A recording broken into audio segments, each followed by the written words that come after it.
Hello বন্ধুরা, আসসালামু আলাইকুম। সবাই কেমন আছেন?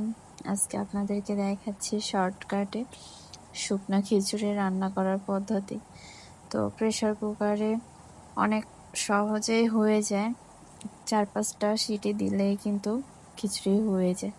তো আমি সব কিছু একসাথে দিয়ে তারপরে হাতে মাখাবো। তো সব মশলা, তেল পাতি, লবণ যা যা লাগে খিচুড়িতে দেওয়ার জন্য সব দিয়ে দিলাম। এবার হাতে মাখানোর পালা। এই যে হাতে মাখাচ্ছি। হাতে মাখানোর সময় ভালোই লাগতেছে, মাখানোর পরে যে হাত জ্বলবে মানে কি বলবো। এই তো পানি দিয়ে দিলাম, আমার মাখানো শেষ।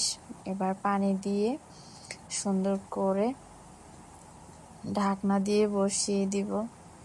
এই যে ঢাকনা দিয়ে দিলাম। এবার হওয়ার পালা, 5 মিনিট, 4-5টা সিটি হবে, হয়ে যাবে। এই তো হয়ে গেছে আমার শুকনা খিচুড়ি। এবার আমি খাওয়ার জন্য রেডি। একটা ডিম ভেজে নিলাম, সাথে লেবু আর 2টা পেঁয়াজ কেটে নিয়েছি। অনেক মজা, এটা সকালের খাবার, ভালোই লাগে, অনেকেই পছন্দ করেন। তো এই যে পেঁয়াজ দিয়ে, ডিম দিয়ে, লেবু দিয়ে শুকনা খিচুড়ি খাওয়া হচ্ছে। সাথে গরুর মাংস হলে আরো মজা হতো।